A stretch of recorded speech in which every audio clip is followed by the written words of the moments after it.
ఒక స్టేట్మెంట్ విన్నాను. ఇప్పుడు 1000 ఎకరాలు ఇస్తాము రమ్మని కబురు చేస్తారు. 1000 ఎకరాలు ఎక్కడో తుప్పల్లో ఇస్తారు. ఆఫ్ కోర్స్ మీరు తీసుకుంటారేమో, ఉన్న పరిస్థితిని బట్టి తీసుకుంటారు.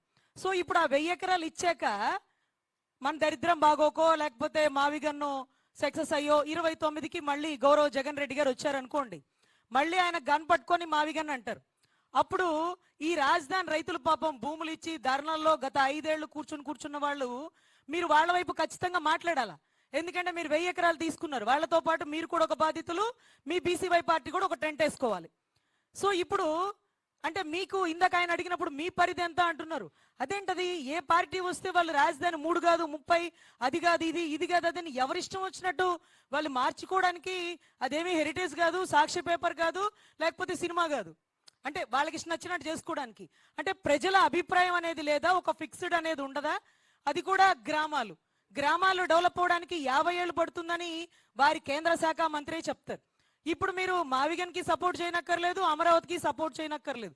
పర్ సపోజ్ ప్రభుత్వం మారితే రైతుల పట్ల చిత్తశుద్ధిగా ఉండి వాళ్ళకి కాంపన్సేషన్ ఇస్తారా? ఎందుకంటే జగన్ అనే వ్యక్తి ఒక మొండోడు, మొదలే చేయలేదు, ఇప్పుడు అసలు చేయను అంటున్నాడు, ఎవరు చేయలేరు అంటున్నాడు.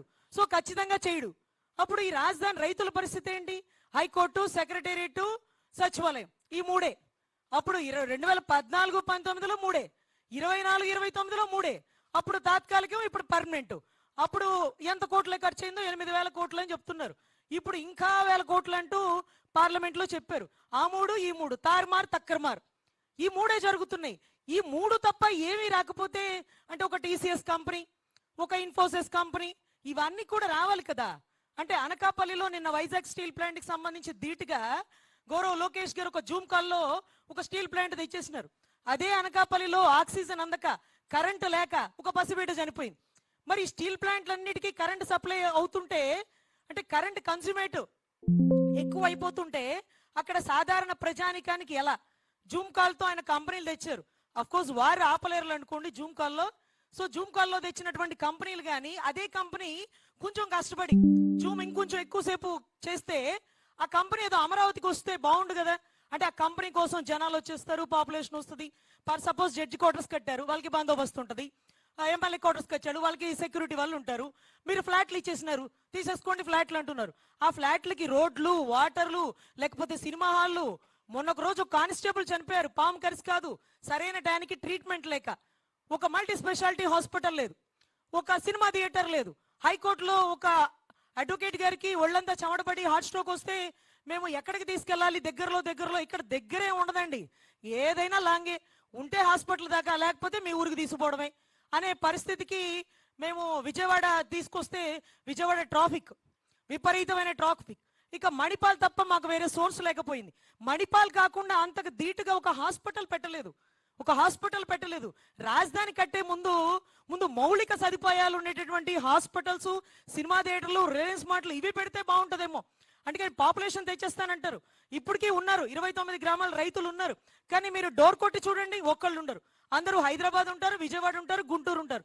ఆధారాలు మాత్రం అక్కడే ఉంటాయి. సో మీరు రైతుల పట్ల వాళ్ళకి కాంపన్సేషన్, ఆ సెక్రటేరియట్, హైకోర్టు, అసెంబ్లీ కాకుండా మిగతా భూములు వాళ్ళకి వెనక్కి ఇవ్వడమా? ఎందుకంటే వాళ్ళని కూడా ఆదుకోవాలి. రాజధాని కోసం భూములు ఇచ్చిన వాళ్ళు. మొండివాడు నేను అస్సలు చేయను అనేసాడు, ఎవరు చేయలేరన్నారు, రైతుల్ని మోసం చేస్తున్నారు అంటున్నారు. సో మనం చిత్తశుద్ధిగా జగన్ గారి పట్ల కాకుండా రైతుల పట్ల నిలబడాలేమో. అటువంటి టైంలో వాళ్ళకి ఏం కాంపన్సేషన్ ఇస్తారు? వస్తే ఇదంతా, రాకపోతే 15 ఏళ్ళు 30 ఏళ్ళు మనమే. వస్తే ఏంటి పరిస్థితి? మీరు ఎవరి పక్షాన్ని నిలబడతారు? మీరన్నట్టు రాజధాని అంశం అనేది ఈ రెండు పార్టీలకు కూడా వాళ్ళ వ్యక్తిగతమైన అంశము. వాళ్లకు ఏ విధంగా రాజకీయ లబ్ధి కలుగుతుంది, ఏ విధంగా వ్యాపార లబ్ధి కలుగుతుంది అనే అంశం పైన పోరాటం చేస్తున్నారు. కానీ ఆంధ్రప్రదేశ్ రాష్ట్ర రాజధాని నిర్మాణం జరగాలి, దానికి కావాల్సిన వసతులు కల్పిస్తే ఆటోమేటిక్గా నిర్మాణం జరుగుతుంది, పెట్టుబడులు వస్తాయి, ఇండస్ట్రీస్ వస్తాయి, లేదా కంపెనీలు వస్తాయి, ఆసుపత్రులు వస్తాయి, విద్యా సంస్థలు వస్తాయి తప్ప వీళ్ళు ఏదో ఏర్పాట్లు చేస్తేనో మరో రకంగానో చేస్తే రావనే విషయం వీళ్ళకి తెలుసు. అదే విధంగా ఇప్పటి వరకు భూసేకరణ జరిగిన రైతులకు న్యాయం జరగలేదు. వాళ్ళకి కేటాయించిన ఫ్లాట్లు ఎక్కడున్నాయో తెలియదు. ఆ ఫ్లాట్లకు సంబంధించిన పేపర్లు ఏవైతే ఇచ్చారో అవి దేనికి పనికిరావు. కనీసము బ్యాంకులు తాకట్టు పెట్టుకోవడానికి కానీ వాటిని లొకేట్ చేయడానికి కానీ దేనికి పనికిరావు. వీటిపైన కూడా ఈ రెండు పార్టీలు స్పందించడం లేదు. మరీ ముఖ్యంగా చెప్పాలంటే ఆంధ్రప్రదేశ్ రాష్ట్రం 2014లో విడిపోయిన తర్వాత ఆనాడు అధికారంలోకి వచ్చిన ముఖ్యమంత్రి, ఇప్పుడు ప్రస్తుత ముఖ్యమంత్రి చంద్రబాబు నాయుడు గారికి 5 సంవత్సరాలు తన అధికారంలో ఉంటే కూడా రాష్ట్ర రాజధానికి సంబంధించి గెజిట్ తీసుకురావాలి, అధికారిక గెజిట్ తీసుకొని వస్తే రేపు పొద్దున్నే దీన్ని పరిధి మార్చడానికో లేదంటే రాజధానిని మార్చడానికో అవకాశం కల్పించకుండా దీని మీద చిత్తశుద్ధి ఉండేటట్టయితే ఆనాడు ఆ పని చేసిండే వాళ్ళు.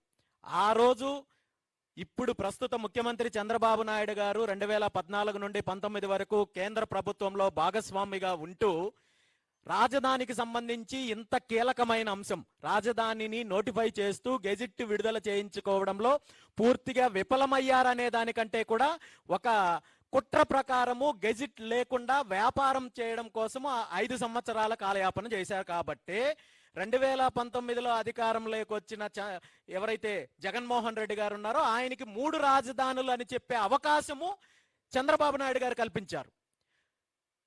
జగన్మోహన్ రెడ్డి గారు 2019 నుండి 24 వరకు అధికారంలో ఉన్న తర్వాత మళ్ళీ 24లో చంద్రబాబు నాయుడు గారు అధికారంలోకి వచ్చిన తర్వాత కూడా రాజధానికి గెజిట్ తీసుకురావాలి కేంద్ర ప్రభుత్వం ద్వారా అనే ఆలోచన 15 నెలల వరకు చెయ్యకపోతే ఆ రోజు కూడా బీసీవై పార్టీ తరపున నేను నేరుగా పత్రికా ప్రకటన విడుదల చేయడం జరిగింది. రాజధాని అంటే మీరు అన్నట్టు భూ వ్యాపారమో లేదంటే భూ సేకరణో మీకు కావలసిన కంపెనీలకు ఎకరాలు కేటాయించడమో ఇది కాదు. మొట్టమొదటిసారిగా కేంద్ర ప్రభుత్వం నుండి గెజిట్ విడుదల చేయించుకోవాల్సిన బాధ్యత ఉంటుందని చెప్పి మొట్టమొదటిసారిగా గుర్తు చేసింది నేనే గుర్తు చేశాను. ఆ రోజు దీని మీద ప్రకటన ఇవ్వడం జరిగింది.